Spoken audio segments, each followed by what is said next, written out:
Area से होता है। उसकी वाइफ जब उसके साथ शहर में जाती है तो कहता है कि आज एक फंक्शन में चलना है, आप मेरे साथ चलेंगी और आपने मुझे अपना इंट्रोडक्शन देना है, आप तरीके से इंट्रोडक्शन देना, मैं तुम्हें बता देता हूँ क्या क्या कहना है, बस उतना ही बोलना। तो वो उसको तरीके से कहने को तो बोलता है व्यक्ति, लेकिन तरीके से उसको समझाता नहीं है।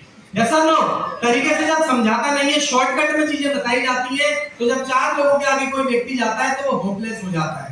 वो नॉनी की जगह टॉनी बोल सकता है, किसी और चीज की जगह कुछ भी बोल सकता है। यस और नो? बिल्कुल ऐसा ही हुआ। मैंने बोला आपको एक ही चीज बोलना है, मैम क्या बोलना है? आपने बोलना है कि ये मेरे हस्बैंड है और मैं इनकी वाइफ हूँ, लेकिन उस लेडी ने एक उल्टा ही बोल दिया, बोला ये मेरे हैंडपंप है और मैं इनकी पाइप हूँ।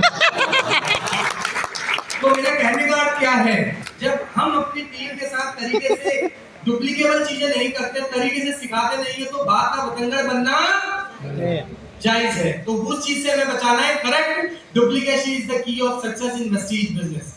जी आगे बात करते हैं ऑनरशिप। जी हाँ दोस्तों, एक अन्य पॉइंट है ऑनरशिप। इस बिजनेस के अंदर ही नहीं, दुनिया के हर बिजनेस के अंदर, हर काम के अंदर, हर किसी काम धंधे के अंदर ऑनरशिप यानी अपनापन होना बहुत जरूरी है। टिल द टाइम हम किसी बिजनेस में या किसी भी काम को अपना मान के नहीं करते तो उसके अंदर हमें रिजल्ट भी वैसे ही मिलते हैं। यस और नो? एक कहानी सुनाना चाहूंगा। एक दो दोस्त होते हैं एक ही बैच के, वो सिविल सर्विसेज में जाते हैं, सिविल सर्विसेज से वो रिटायर होते हैं और रिटायर होकर के वो क्या करते हैं, वो निर्णय लेते हैं कि भाई अब जीवन को आगे चलाने के लिए हमने 15-16 साल तो जॉब कर ली और जीवन में आगे खाली क्या बैठना है, कुछ ना कुछ काम करेंगे, कुछ ना कुछ काम धंधा देखेंगे। बोला ठीक है, दोनों अपने अपने घर चले जाते हैं, डिसाइड करते हैं कुछ करने का। उनमें से थोड़े समय के बाद एक व्यक्ति तो बन जाता है एम्प्लॉयर और एक व्यक्ति बनता है उसी एम्प्लॉयर का एम्प्लॉई। जानना चाहते हैं कैसे? जी तो होता क्या है कि जो एक दो दोस्त वीआरएस लेके आए होते हैं, एक ने कंपनी खोल ली होती है और एक व्यक्ति उसी की कंपनी में एक दिन जॉब के लिए आता है। जब वो जॉब के लिए आता है तो वो जो एम्प्लॉयर होता है उससे एक सवाल पूछता है कि भाई एम्प्लॉयर उस एम्प्लॉय से सवाल पूछता है कि भाई आज तुम यहाँ कैसे? बोला यार हम दोनों ने साथ वीआरएस लिया, उसके बाद मैंने निर्णय लिया कुछ नौकरी कर लूं। कहीं नौकरी कर रहा था बट कुछ खटर पटर वहां हो गई जॉब में, तो वहां से जॉब छोड़नी पड़ी। इस कंपनी का ऐड आया था तो यहाँ आया हूँ, बाय डिफॉल्ट यहाँ मुझे मिल गए हो। तो बोला ठीक है आपको मैं जॉब ऑफर करता हूँ, आप कल से आ जाओ, ये सब आपके केआरएस हैं, ये आपने काम करना है। बोला ठीक है जी।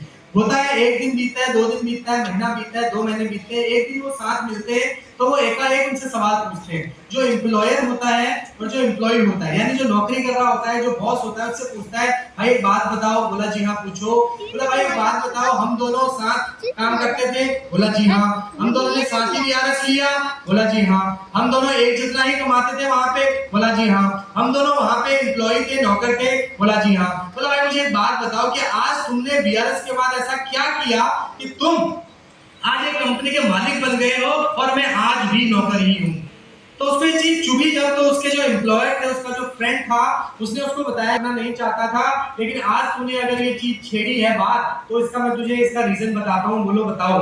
तो कहता है कि देख भाई, जब हम दोनों सिविल सर्विस में थे, सेम जॉब करते थे, सेम सैलरी लेते थे, हम दोनों सेम चीज थे, यानी हम दोनों एम्प्लॉय थे। यस और नो? बोला जी हम दोनों एम्प्लॉय थे। तो अब ऐसा क्या हुआ? बोला ऐसा कुछ नहीं हुआ, मैं भले ही उस समय में एम्प्लॉय था, लेकिन मेरा माइंडसेट उस समय भी ओनरशिप का ही था, यानी ओनर का ही था। बोला कैसे? बोला तुम्हें याद होगा एक दिन कि जब हम ऑफिस से निकले थे तो मैंने तुम्हें याद दिलाया यार ऑफिस में ना पंखा और लाइट जलती हम छोड़ के आ गए भाई, एक काम करते हैं दोनों भाई चलते हैं वापस, उसको बंद करके आ जाते हैं। और तुमने मुझे ये जवाब दिया था, तेरा दिमाग खराब हो गया क्या? हम दोनों एम्प्लॉय हैं, राइट? ऑफिस में अगर लाइट और पंखा खुला रह गया तो हमारी सेहत में क्या फर्क है? 4 किलोमीटर वापस जाएगा, फिर वापसी 4 आएगा। मैं तो नहीं आ रहा हूँ, तूने जो करना है कर। लेकिन तुम ऐसा कह के अपने घर को आ गए थे भैया, लेकिन मैं वो 4 किलोमीटर वापस गया, वापस में लाइट और पंखा बंद करके तब अपने घर गया। सिर्फ इतना सा फर्क है कि मैं उस समय में भी ऑनर था, मैं आज भी ऑनर हूँ। मैंने ऑनरशिप को कभी नहीं छोड़ा। तो दोस्तों इस बिजनेस के अंदर भी ऑनरशिप बहुत बड़ा मैटर करता है अगर आप ऑनरशिप से करेंगे, क्योंकि ऑनरशिप से करने के ना 2 फायदे हैं। ऑनरशिप से जब आप कुछ भी काम करते हैं तो वो काम कंप्लेंट्स को छुपा देता है, सजेशन उठा देता है। यस और नो?